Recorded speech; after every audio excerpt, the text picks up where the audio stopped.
My marriage seemed perfect until a devastating betrayal shattered everything. During my high-risk pregnancy with our son, my husband had an affair with a co-worker, and I found out only after Child Protective Services visited, revealing that he had a daughter with the woman who had recently passed away. Although shocked and heartbroken, I took her in, as her mother's family refused to care for her. Despite everything, my husband did almost nothing to help our family adjust, leaving me to break the news to our children and manage all the new responsibilities on my own.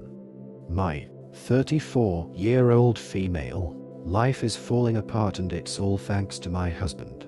We had a perfect life, both of us worked in the jobs we loved, we have a beautiful daughter, 10-year-old, and a healthy son, 5-year-old. When I was pregnant with our son, we both almost died due to complications. So before the birth and even afterwards, I didn't want to have sex. Why would I? I almost died and my body was in pain for months afterwards, even with strong medication. I thought my husband understood because he never pushed me for sex or even asked. I thought it was because he understood my pain, but apparently he was just getting it from somewhere else. A few months ago, we were visited by Child Protective Services. I was terrified at first, frantically thinking of what we did wrong with our children to cause a visit. But no, as it turns out, some woman I've never met before died in a car accident, leaving behind a daughter, and my husband's name was on the girl's birth certificate and he was named in the woman's will as the father.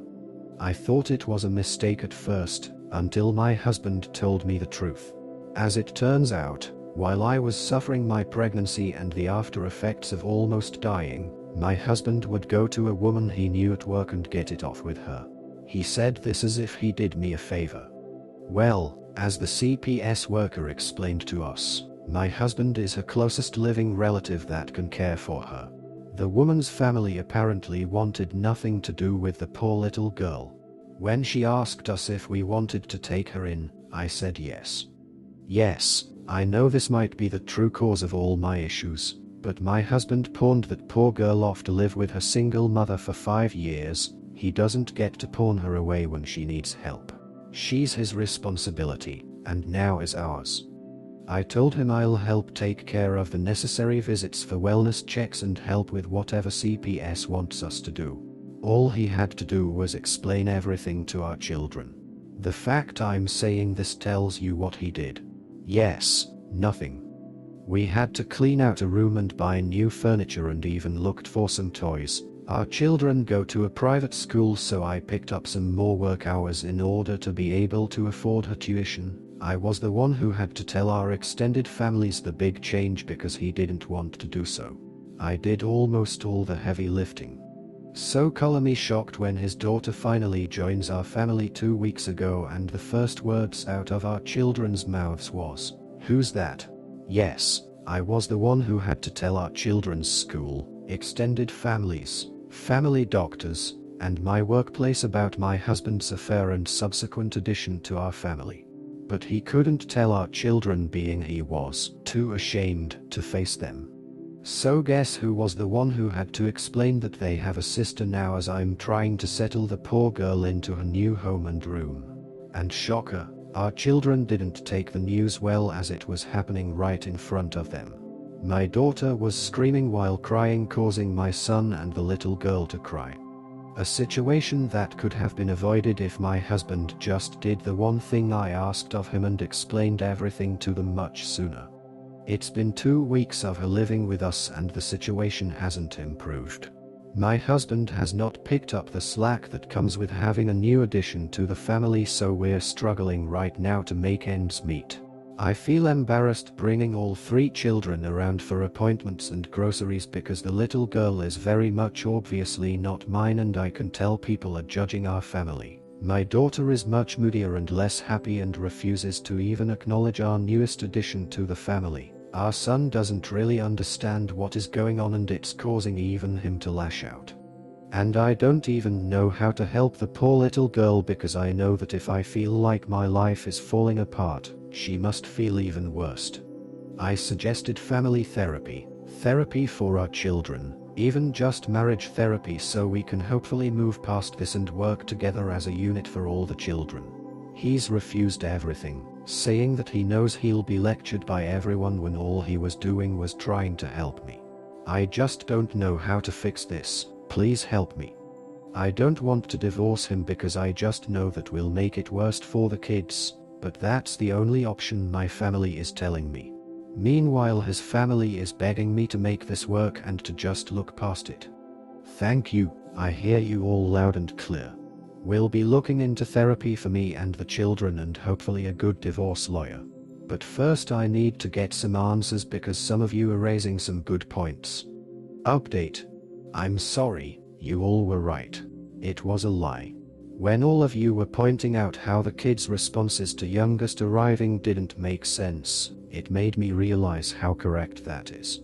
They came home to a room all made up and I made passing comments to them asking about how excited they were for youngest arrival. They should have known about her. At this point, I decided to just ask my eldest daughter directly because she was still so upset about it and I think subconsciously knew I wasn't going to get the truth from husband. So I went to her room while she was lying in bed and I asked her. I told her that I asked her father to explain to the two of them what was going to happen. They saw her new room. I talked about her to them, so I don't understand my eldest reaction.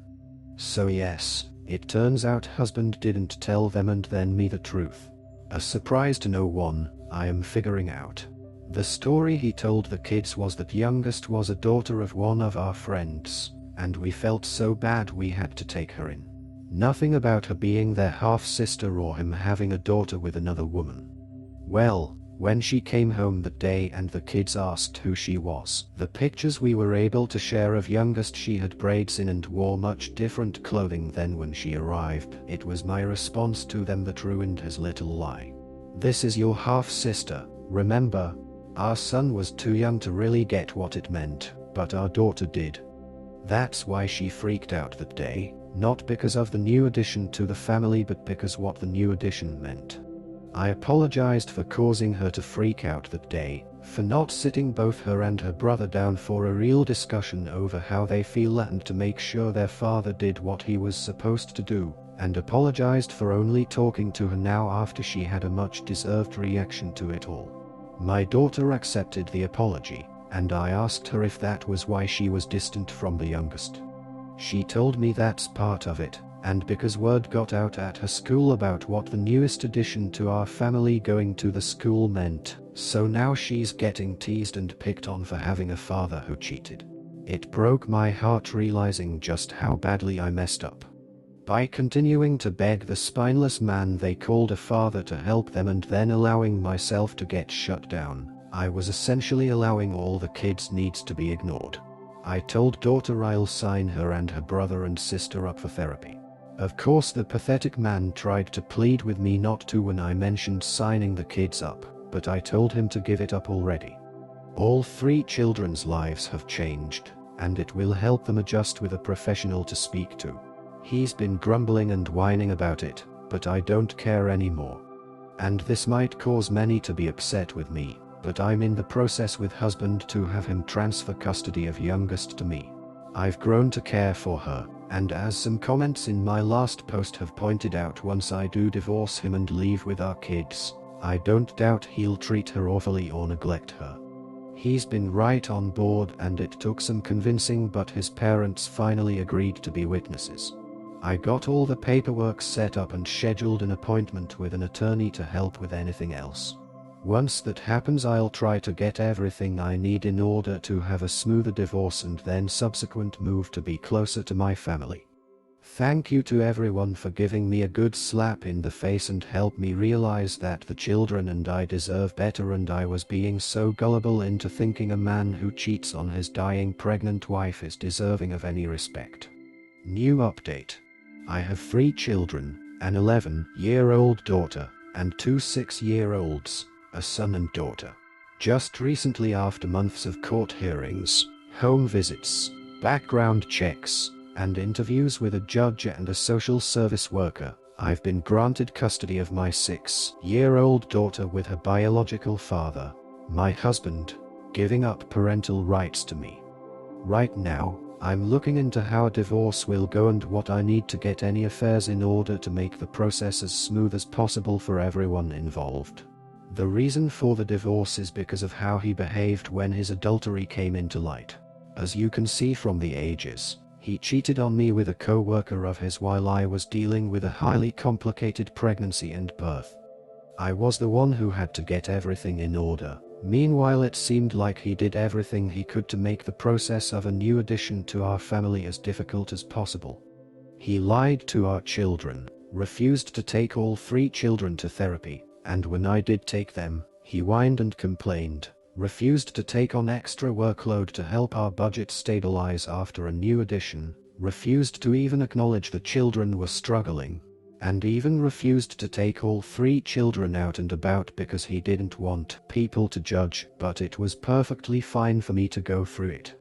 Basically, it felt like I was the only one trying to repair our family and have us move forward while he made damn sure we were stuck and hurting because he refused to acknowledge that he messed up. Divorce is the only option for me at this point. I just want to know, how can I explain this to my children? I've seen how refusing to actually explain to children can hurt them. Hell, I was the one picking up the pieces from last time thanks to him. I just don't want there to be any more lashing out or fighting. I'm terrified for my eldest in particular. She was the one most hurt by all these changes and I know she'll understand why. The last thing I want is for her to blame her siblings or herself. I've yet to tell anyone else my plans for divorce because I don't want it getting back to him or the kids before I'm ready. And if there is no way to make the impact easier, how can it make sure it's less damaging for them? Oop has only replied to 1 comment. The commenter questioned parts of Oop's story, more specifically why she stayed and helped take care of his affair child, and confused on the custody of said affair child and the biological children. Okay, let me try to help. I'm sorry for the confusion. I discovered her existence about a year ago because her biological mother died in a car accident. It's a little confusing here and he still won't give me the why of this, but he was on her birth certificate as the father, so social services did the usual of home visits and background checks to place her with us because I refused to allow him to turn his back on her and have her struggle in the foster care system. I'm a nurse in the pediatric trauma center. I have been there as emotional support for children when they've been told about a parent's passing in accidents or we had to make the tough call to CPS for abuse cases. I do not wish for anyone to witness when a child realizes that they're an orphan or being taken away from their parents. It's why I pushed for us to take her in. People on Reddit have told me that I'm too much of a saint for taking her in and that's why they don't believe me. But if you ever had to rub the back of a 4-year-old having her first panic attack because she was told her parents didn't survive, I hope you understand why I refused to ignore a 5-year-old, who this time I could save from the system. After the fallout that was primarily caused by my husband, and truth be told I also have some blame for it as well, I decided to divorce him. I asked him to transfer her custody to me because I knew after the divorce, there's a high chance they would keep her with him and he wouldn't be a good father to her. I didn't want to risk the chance of that. I know that if I was the one to have custody of her, I won't have to worry about that in the divorce. And it's only the 6-year-old daughter he transferred custody over to. He still is a recognized father to our biological children. And thank you for the suggestion of age-appropriate dialogue for our children. I do have some training on it because of my work, so I could try to rework it to make sense for divorce. And probably bump up therapy for the children. In the end, this story highlights the strength and resilience it takes to prioritize family and healing after betrayal. Despite her husband's ongoing dishonesty and abandonment, she chose to create a stable environment for her children and his daughter, embracing new challenges on her own. This journey serves as a testament to her commitment to putting her children's well-being above all else, proving that even after deep wounds, it's possible to rebuild a life focused on love, trust, and growth.